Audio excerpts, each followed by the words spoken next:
పాటు అజ్ఞాతంలో గడిపి మావోయిస్టు పార్టీలో కీలక బాధ్యతలు నిర్వహించిన మాజీ కేంద్ర కమిటీ సభ్యుడు ఆషన్న అలియాస్ తక్కెళ్లపల్లి వాసుదేవరావు ఇప్పుడు సరికొత్త అధ్యయనంతో ప్రజల ముందుకు వచ్చారు. తాజాగా బిగ్ టీవీకి ఇచ్చిన ఎక్స్క్లూజివ్ ఇంటర్వ్యూలో ఆయన సంచలన వ్యాఖ్యలు చేశారు. తమ ఉద్యమ తీరు మారిందని, ఆయుధం వీడినా ప్రజల కోసమే పని చేస్తారని స్పష్టం చేశారు ఆషన్న. ముఖ్యంగా అమరుల కుటుంబాల్లో భరోసా నింపేందుకు తెలంగాణ వ్యాప్తంగా పర్యటిస్తారని ప్రకటించారు. అజ్ఞాతంలో ఉన్న వాళ్ళందరూ బయటకు వచ్చి జనజీవన స్రవంతిలో కలవాలని ఈ సందర్భంగా ఆయన పిలుపునిచ్చారు. మరింత సమాచారాన్ని మా ప్రతినిధి వేణు అందిస్తారు.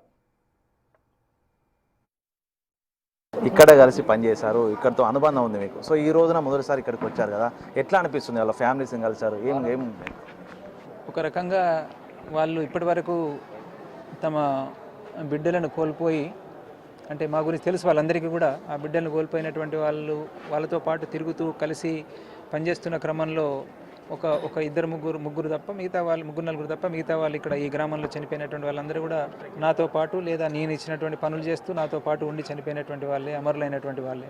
దాంతో రావడంతో కలవడంతో వాళ్ళల్లో కొంత ఊరట, మళ్ళీ మన వాళ్ళు ఉన్నారు, వచ్చిండ్రు, మనల్ని పట్టించుకుంటారు అని చెప్పనేటువంటి తప్పకుండా ఉంటుంది అని చెప్పనేటువంటిది అనుకుంటున్నా. దానికోసం నా వైపు నుంచి కూడా ప్రయత్నం చేస్తా.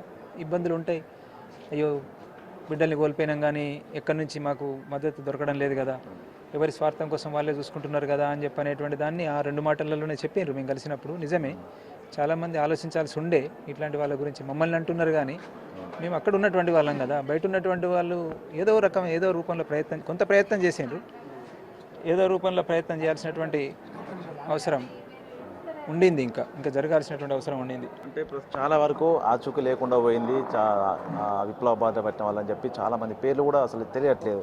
ఆ ప్రయత్నం ఏమైనా చేస్తారా? వాళ్ళకి సంబంధించిన డీటెయిల్స్, కుటుంబ సభ్యుల ఆందోళన ఉంది. ఎవరో ఒకరిద్దరు తప్ప మిగతా వాళ్ళంతా నాకు తెలిసి, నా దగ్గరికి కూడా అన్ని పేర్లు వచ్చినాయి.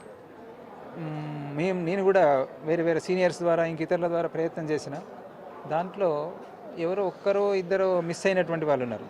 అంటే ఎక్కడ పోయినరు వాళ్ళు అని చెప్పినట్టు తెలియకుండా పనిచేసి మిస్ అయినటువంటి వాళ్ళు. మిగతా వాళ్ళు అసలు వాళ్ళు పనిచేసినరు అని చెప్పినట్టు కనీసం ఒక 3 నెలలు 6 నెలలు ఇక్కడి నుంచి వచ్చిండ్రు, వీళ్ళ ద్వారా పోయినరు, ఇక్కడ ఉన్నారు అనేటువంటి ఆధారాలు ఉంటే వాళ్ళు ఉన్నట్టుగా. కానీ అట్లాంటిది లేదు మిగతా వాళ్ళది, అట్లాంటివి ఏమీ లేవు. కాబట్టి వాళ్ళు ఇక్కడ ఉద్యమంలోకి రాకపోవచ్చేమో వాళ్ళు అనేటువంటిది నేను అనుకుంటున్నాను, మిస్సింగ్ అనేటువంటి వాళ్ళు. అంటే ఏం చేయదలుచుకున్నారు? ప్రజలకు ఏం చెప్పదలుచుకున్నారు? సో పీడిత ప్రజలు ఉన్నారు, మిమ్మల్ని నమ్ముకున్న ప్రజలు ఉన్నారు, మీరు బయటకు వచ్చిన తర్వాత మీ ద్వారా ఏదో ఆశిస్తున్నారు, పోరాడతారు ఇక్కడ నుంచి అయినా కూడా అని చెప్పి ఆ ప్రజలకు ఏం చెప్పదలుచుకున్నారు? ప్రజలకు మేము ప్రజలతోటే ఉంటామని చెప్పి నేను చెప్తున్నాము అనేటువంటి అప్పీల్. ప్రజలకంటే మీరు విశ్వసించండి మమ్మల్ని, మేము మీతో పాటే ఉంటాము. అదే సమయంలో మీ భూమిక కూడా పెరగాలి అని చెప్పినట్టు అంటున్నాము. ఈ స్వార్థము, ఓట్లు అమ్ముకోవడము, ఇట్లాంటి అనేక రుగ్మతలు సమాజంలో ఉన్నటువంటి వాటి నుండి కాకుండా మారడం కోసం ప్రయత్నం చేయండి, సహకరించండి, అందరం కలిసి సంఘటితంగా పనిచేద్దాం, అనుకున్న లక్ష్యం వైపు ముందుకెళ్దాం, సమస్యలు పరిష్కరించుకుందాం, నిజమైనటువంటి ప్రజాస్వామ్యం కోసం ప్రయత్నం చేద్దాం అనేటువంటిదే ప్రజలకు చెప్పదలుచుకున్నారు. డీజీపీ కూడా 7 మాత్రం మిగిలారు తెలంగాణ నుంచి అని చెప్పారు. సో వాళ్ళ రాక కోసమైనా ప్రయత్నాలు చేస్తారా? ఎందుకంటే ఆపరేషన్ కగర్ డెడ్ లైన్ ఉంది. సో మీ తోటి మిత్రుని అందులో ఉన్నట్టు విప్లవోద్యమం ఇంకా ఉన్న మిత్రులకు ఏం చెప్తారు? అప్పీల్ చేస్తున్నాను, నేను రావాలి అనేటువంటిది అప్పీల్ చేస్తున్నాను. వస్తారు అనేటువంటి విశ్వాసం కూడా ఉంది, వస్తారు, రావాలి అని చెప్పని మళ్ళీ ఒకసారి అప్పీల్ చేస్తున్నాను. పదే కూడా చెప్తున్నా, ఇప్పుడు కూడా చెప్తున్నా. మీ బిగ్ టీవీ ముఖంగా కూడా మళ్ళీ అప్పీల్ చేస్తున్నటువంటిది అర్థం చేసుకొని వచ్చి రండి, ప్రజల కోసం పనిచేద్దాం, ప్రయత్నం చేద్దాం. ఈ రోజున బట్టుపల్లి అమరుల కుటుంబాలను కలిశారు. సో ఆశన్న, ఈ తెలంగాణలో చాలామంది అమరులైన వాళ్ళు ఉన్నారు, వాళ్ళకి భరోసా కానీ వాళ్ళకి ఏమైనా కలిసి సానుభూతి చెప్పిన వ్యక్తి లేదు. సో మీరంతా కలుస్తారా? మీ టీం తిరుగుతుందా తెలంగాణ వ్యాప్తంగా ఉన్నటువంటి? లేదు, ఇప్పుడైతే కలిసేటువంటి ప్రోగ్రాం లేదు. మాకు ఇక్కడ అవకాశం దొరికింది కాబట్టి మేము కలిసినాము.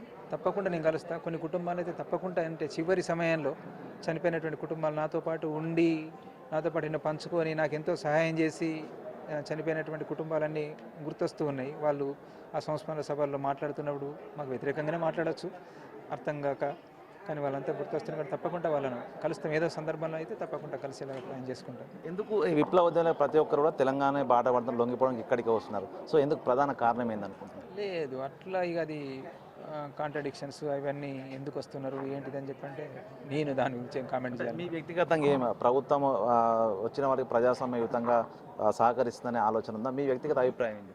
పరిస్థితులు మేమైతే ప్రయత్నం చెప్తున్నాం కదా, ఓపెన్గానే చెప్తున్నాము. ప్రభుత్వం కూడా అందరు వింటున్నారు, మీడియా ముఖంగానే చెప్తున్నాము. ప్రభుత్వానికి సంబంధించి అధికారుల ముందు, పొలిటీషియన్స్ ముందు కూడా ఇదే విషయం చెప్పినాము.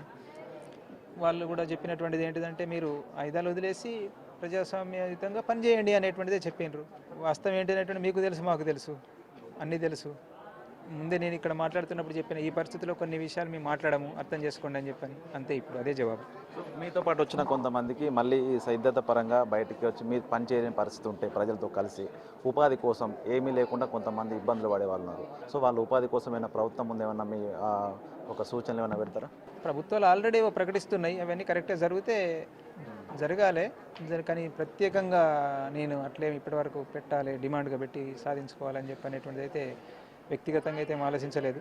అందరూ కలిసి ఏదో కొంత ప్రయత్నం చేస్తుంది, మీడియాలో వస్తున్నది, ఇక్కడ తెలంగాణలో జరిగింది అని చెప్పనేటువంటిది చూద్దాం. అట్లా విమర్శలు కూడా వస్తున్నాయి మళ్ళీ దాంతోపాటు. దాన్ని వెన్నంటే ఒక దానితో వెన్నంటే ఇంకా వేరే విషయాలు ఉంటాయి కాబట్టి అన్నింటిని దృష్టిలో పెట్టుకొని చూద్దాం. అంటే చివరిగా ఒక ప్రశ్న, ఆపరేషన్ కగారు సక్సెస్ అనుకోవాలా దీన్ని, లేకుంటే మీరే మీ పంతా మార్చుకొని ప్రజల్లోకి వెళ్ళి ప్రజల కోసం పాటుపడదాం అనుకోండి? ఈ రెండిట్లలో దేని గురించి? ప్రభుత్వము స్టేట్ ప్రభుత్వం ఏదైతే అనుకున్నదో దాంట్లో సక్సెస్ అయిందని చెప్పనేటువంటిదే అనుకోవాలి. ఆపరేషన్ కగారు కాదు, ఆపరేషన్ గ్రీన్ హంట్. కాంగ్రెస్ ప్రభుత్వ నాయకత్వంలో చాలా నష్టపోయినాం మేము.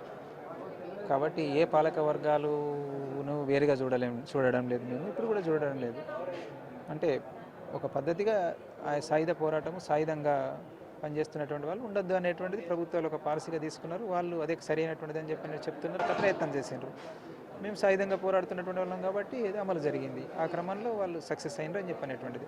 చివరిగా ఈ బట్టుపల్లి ప్రజలకు కలిసారు మీరు, సో వాళ్ళకి ఏం భరోసా ఇవ్వబోతుంది?